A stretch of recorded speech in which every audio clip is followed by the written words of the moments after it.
Holocaust. Before we begin, we'd like to have a short recitation from the Holy Quran by Muhammad Bilal.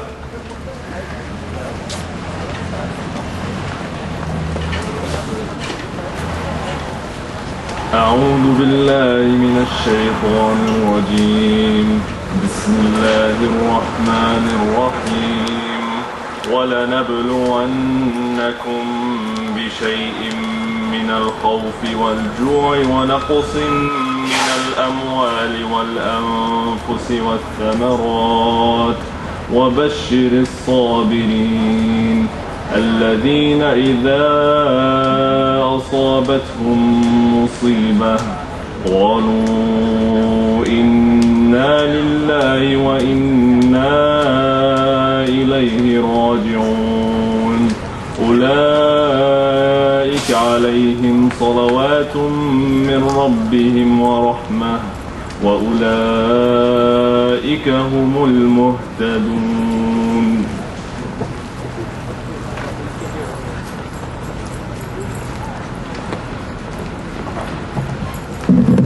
Translation is as follows. In the name of God, most gracious, most merciful. Be sure we shall test you with something of fear and hunger, some loss in goods or lives or the fruits of your toil. But give glad tidings to those who patiently persevere. Who say, when afflicted with calamity, to Allah we belong and to Him is our return. They are those on whom descend blessings from Allah and mercy, and they are the ones that receive guidance. Today we have with us our esteemed guest, Miss Anna Balzer, but before bringing her up, we'd like to introduce a dear friend of ours and a student activist from Worker Student Alliance, Mr. Dennis Lopez.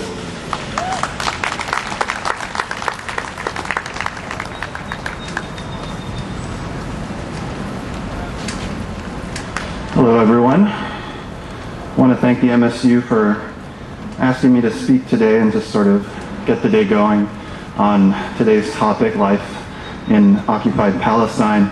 I want to start off with a quote from an opinion piece from the British newspaper The Guardian from this Monday. I always tell my students that timeliness is important.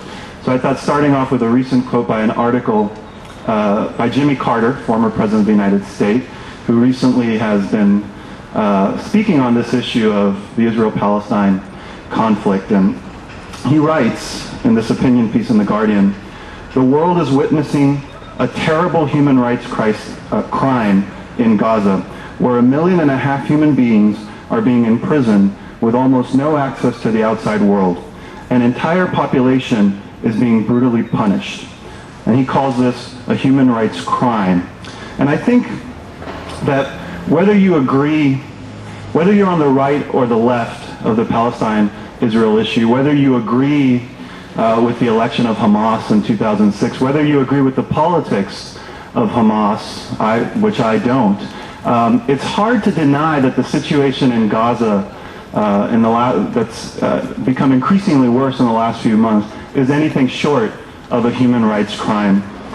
It's a human rights crime that is directly the result of Israeli policy, directly the result of Israel's economic blockade of Gaza, which has intensified in the last few months, which has created a shortage of fuel and basic supplies in Gaza.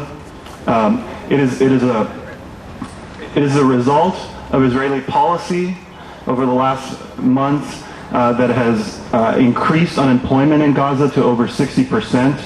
It is a result of Israeli policy that the frequent attacks launched by the IDF in Gaza center on heavily populated area, resulting in civilian casualties, and that in violation of international law have also in the last couple of years targeted basic social infrastructure.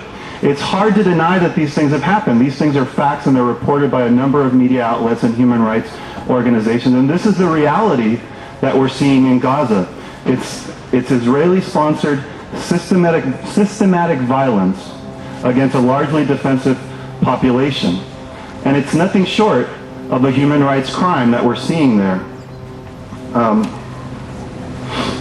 If we look just at what has happened in this year, in the 5 months of this year, we see that Israeli military attacks on Gaza have killed 312 Palestinians, the majority of which have been unarmed civilians, including 44 children. And these statistics are from the Palestinian Center for Human Rights. Again, these are facts that are undeniable. And as one senior UN official put it recently, the situation in Gaza, again, the product of Israeli policy, has reduced to subhuman existence the population in Gaza, blocking basic humanitarian needs. And the situation is no less dire in the West Bank, where again, due to Israeli policy, we see high unemployment, we see economic hardship, we see constant Israeli checkpoints and restrictions on movement, all of which have created an apartheid system of oppression in the West Bank. The product, again, not only of recent decisions made by the Israeli government, but although we've seen an intensification of the conflict in the last few months, it's really part of Israeli policy over the years and a stranglehold on the occupied territories that have been consistently at the heart of Israeli policy since the '67 war in the occupied territories.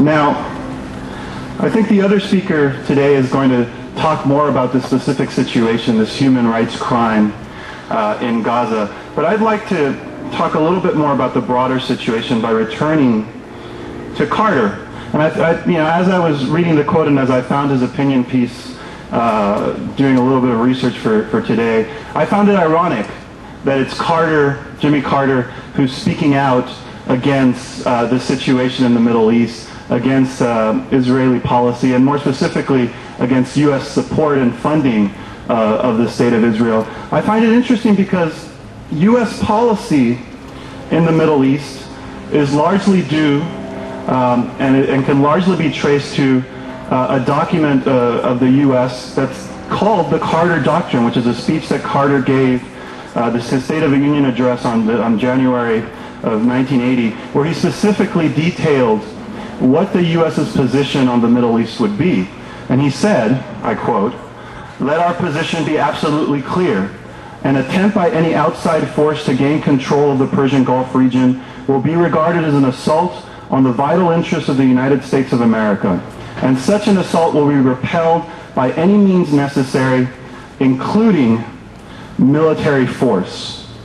Jimmy Carter in 1980, same Jimmy Carter who today is critical of U.S. support of Israel, but who really set the basis for U.S. policy in the region for at least the last 3 decades, if not even before then, the same policy that was carried out. And it's been the basic strategy of the U.S. to see the Middle East as a sphere of influence, as directly tied to its national interests. And it's been U.S. policy to say that it will defend the Middle East, by which it means access to its oil and its natural resources by U.S. corporations, that it will defend its interests in the Middle East by military force. And it's really been the Carter Doctrine and this strategy of what I would call U.S. imperialism that has set the policy of funding not only Israel, arming Israel to the teeth, but also of arming and supplying military resources to Arab dictatorships that are guilty of numerous human rights violations as equally as Israel. So the U.S. in some sense has been playing both sides, and it's been doing it in order to safeguard, quote unquote, its national interests, by which it means its corporate interests. And it's really a policy that continues to today. Recently, last year, Bush announced that it had just approved a $63 billion plan to sell arms and other weapons-related resources to the Middle East. 30 billion of which would go to Israel. 20 billion in arms sales would go to Saudi Arabia, Bahrain, Kuwait, Oman, Qatar, and the United Arab Emirates. And then 13 billion would go directly to Egypt. So this policy that was initiated by the Carter Doctrine of not only outlining that the U.S. would use military force in the region, but also supplying through funding and through military resources